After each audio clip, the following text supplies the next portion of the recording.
छत्तीसगढ़ की राजधानी रायपुर इन दिनों सुर्खियों में है। बड़े अखबारों की हेडलाइंस पर रायपुर के तोमर ब्रदर्स ट्रेंड कर रहे हैं, क्योंकि रायपुर पुलिस ने बड़ी कार्रवाई करते हुए तोमर ब्रदर्स के घर से करोड़ों रुपए का माल जब्त किया है। करीबी सूत्रों से मिली जानकारी के मुताबिक तकरीबन 37 लाख कैश, लाखों के जेवरात, प्रॉपर्टीज, लग्जरी गाड़ियों के अलावा कई हथियार भी मिले हैं। रोहित तोमर, वीरेंद्र तोमर और उनकी फैमिली पर सूदखोरी का भी आरोप है। फिलहाल रोहित और वीरेंद्र तोमर फरार हैं और पुलिस उनकी तलाश कर रही है।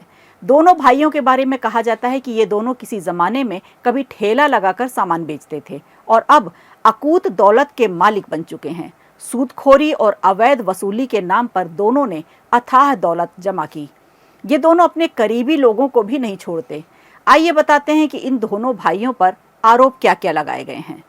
दरअसल इस पूरे मामले का खुलासा तब हुआ जब एक पीड़ित ने इन दोनों के खिलाफ थाने में शिकायत दर्ज कराई।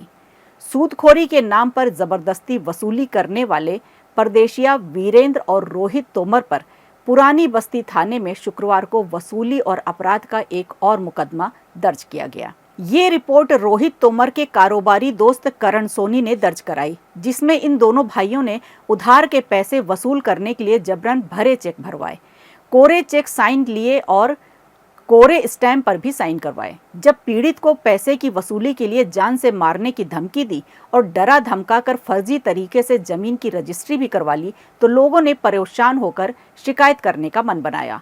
इसके अलावा रोहित तोमर पर एक प्रॉपर्टी डीलर के साथ भी मारपीट का मामला आया था, जिसके बाद से रोहित फरार बताए गए हैं।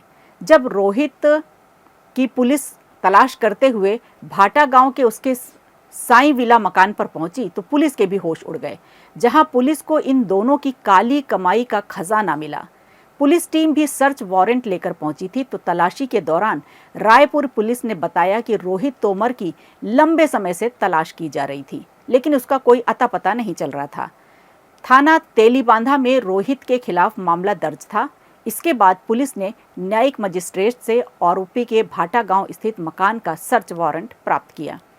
4 जून को पुलिस तलाशी करने के लिए रोहित के घर पहुंची। सर्चिंग के दौरान घर से करीब 37 लाख कैश, 734 ग्राम सोने के जेवर, 125 ग्राम चांदी, BMW, थार और ब्रेजा जैसी महंगी गाड़ियां और हथियार भी मिले हैं। सूदखोर रोहित गोल्डन मैन के नाम से जिले में मशहूर हैं, जिसके खिलाफ कई थानों में मामले भी दर्ज हैं। दोनों भाई सूदखोरी के धंधे में उतरे तो उनके परिवार का भी साथ मिला। बताया जाता है कि परिवार की महिलाएं भी सूदखोरी के बिजनेस में बराबर साथ देती हैं। आरोपी वीरेंद्र और रोहित का सूदखोरी का कारोबार पूरे छत्तीसगढ़ में चलता है। ये लोग ब्याज के नाम पर डरा धमका कर वसूली करते थे। लाखों का कर्ज देकर कई लाख वसूल लेते थे। एक बार 18 लाख दोनों भाइयों ने 54 लाख रुपए वसूल कर लिए थे। दोनों भाइयों ने इसी तरह लोगों की जमीनों पर भी कब्जा कर लिया और जबरन रजिस्ट्री भी कराई। ये दोनों 8% ब्याज पर पैसा देते थे। ब्याज की राशि तय समय पर देनी पड़ती थी। अगर ब्याज की राशि तय समय पर कोई नहीं दे पाता था तो अगले दिन से प्रतिदिन के हिसाब से ब्याज लेते थे। जो ब्याज महीना में लगता था, अब उसे रोज वसूलते थे। ब्याज का पैसा नहीं देने पर गुंडों को घर भेजकर रकम की वसूली कराते थे। जमीन या अन्य महंगी चीजें अपने नाम पर करवाते थे। लोगों को दबाव बनाकर उनकी जमीन, मकान, दुकान, गाड़ी अपने नाम कर लेते थे। पुलिस भगोड़े तोमर बंधुओं समेत रूबी तोमर की भी तलाश में लगातार छापेमारी कर रही है। पुलिस को शक है कि दोनों प्रदेश के बाहर भाग निकले हैं।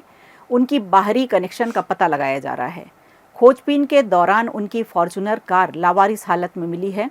पुलिस अब इस इलाके के CCTV कैमरे की फुटेज चेक कर रही है, ताकि फरार तोमर बंधुओं के बारे में क्लू जुटाया जा सके। तो फिलहाल पुलिस ने इस बार तोमर बंधुओं को सलाखों के पीछे भेजने का मन बना लिया है।